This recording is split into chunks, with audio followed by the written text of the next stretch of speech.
Is this quote that I read several years ago when I was struggling through a very difficult season.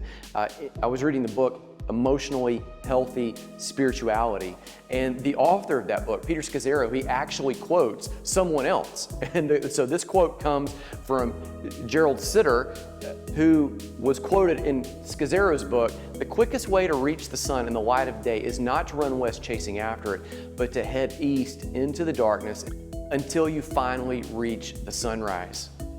So often our tendency is to run away from hard things. And what he's saying in this quote is, if you're struggling, one of the best things you could do is actually slow down and not keep chasing, but slow down, pause, turn, endure the tough stuff, and then allow the sun to come and catch back up with you. Now, sometimes it's helpful to know that people actually know what they're talking about, not from an informational standpoint, but just because they've got the scars, the wounds, to prove it, to share, to show you that they've been there. So in page 47 of this book, I actually outlined some of the struggles that I was dealing with when I walked through and had to endure that dark night. I talk about anger, lying, financial clutter, roller coaster marriage marked by as many lows as highs, fractured friendships, trust issues, difficulty letting people close, pride and posturing, spinning to make reality seem better than it was, foreclosures, as in I had 3, bankruptcy, depression. I mean, and I just write right here, it's hard to feel on top of the world when you live in the shadows and you safeguard and hide in the dark, keeping away from so many of the messes and things that you've created. In other words, what I'm saying here is that I've been through the same stuff that so many people struggle with. Maybe the details are different, but in some sense, we all have hard seasons. And if that is you, my encouragement to you is to continue pushing forward, because healing will, though it sounds so simplistic to just say it in the moment, healing can and it will come. Here's the first of 3 points in this video. The first one is this: life is beautiful and life is hard. And somehow we need to acknowledge and own that tension, that in life there's so many things that we wish we didn't have to deal with, and there's so many beautiful joys that we absolutely love. And the hard stuff does not negate the joyful times, and the joyful things do not negate the hard times. You can hold and walk all of these together in tension. In fact, it's healthy to acknowledge that both exist. For a long time, I couldn't do that. I created this false scale for myself. In fact, I'll put it on the screen and I'll show you. What I'd done on the scale is, on one side, I had kind of labeled things as imperfect. Now, I never really drew the scale until after I walked through it and found some healing. But in my mind, this is just how things worked. On one end of the spectrum, things were imperfect. And on the other end of the spectrum, things made me valuable. So if any amount of imperfection existed, it really kind of drew me towards that unhealthy side of the scale, to where I felt less valuable. So when I'm enduring a tough season, it did not matter how many other great things are going on in my life. I felt that tug towards imperfection, and that meant I felt as a person less valuable. I had staked my identity on where I was located. And the truth is, where you are isn't who you are. Where you are just happens to be the location. And sometimes if you're going through a great season, that's not even who you are. If you're going through a hard season, that's not who you are. The other problem with this is those aren't even accurate opposites anyway. You see, I'll put it on the screen here for you. The opposite of imperfect is not valuable. The opposite of imperfect is perfect.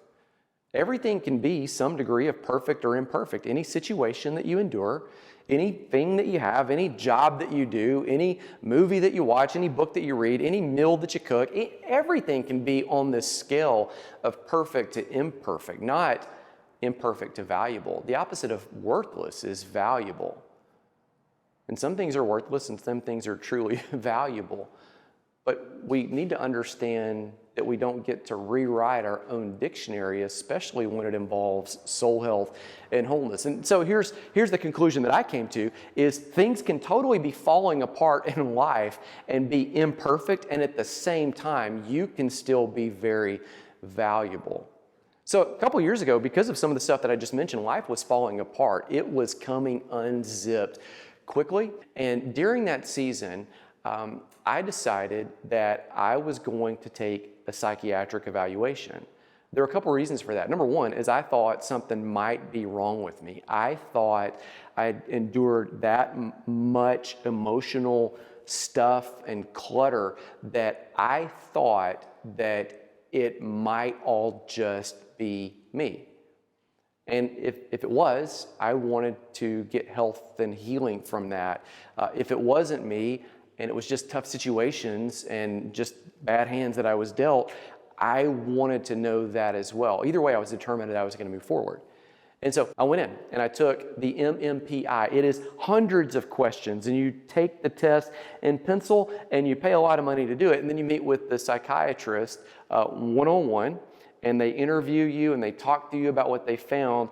And through discussing this with Jeff, he's a doctor, so I should refer to him as doctor and by his last name. He told me a few things. The first is that test, the MMPI, it tests for multiple personality disorders and health issues, mental health issues. So it'll test and tell you if you're a narcissist or not, if you're a hypochondriac or not, if you're a kleptomaniac, not, if you're dishonest or not. And it has so many little variables listed in there that it can even tell if you're being defensive and lying when you take the test. In other words, it's really clever. So we're sitting down, finally, after I take the test, and we work through my assessment. And he tells me all about me in very gracious and tender language. I write about it in the book. But he tells me this that is super helpful. He says, psychiatric disorders, and that's what they call them. He said, psychiatric disorders aren't a yes-no type issue. Now, in order to be diagnosable, there is a threshold that you have to pass in order to qualify for the diagnosis. But most people that are walking around in the world wouldn't qualify for a psychiatric diagnosis. However, everything falls on a sliding scale, just like I put on the screen right there. So even though you have to score a certain score or hit a certain measure to be diagnosable, in this case, let's just say there's 10 marks across our spectrum.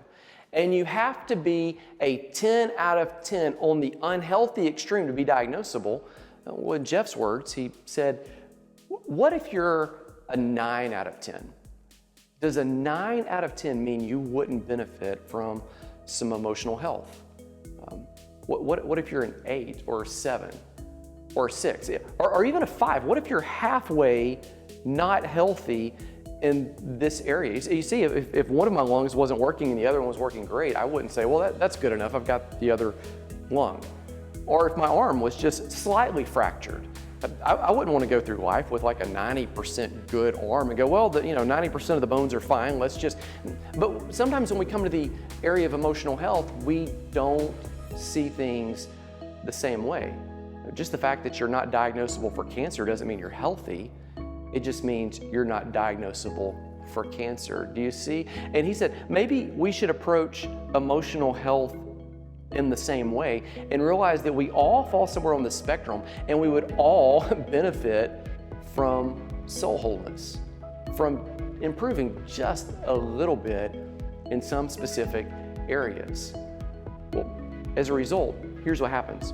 Since people aren't diagnosable, and since they don't fall on that spectrum, and since they don't look at things like, hey, I would still benefit even if I'm not diagnosable, it means this: a lot of people have what would be termed an undiagnosable struggle, and sometimes that is a struggle of which they're even unaware. And just by knowing that, it suddenly gives them language and freedom to move forward. You see, because you can still be affected without a formal diagnosis.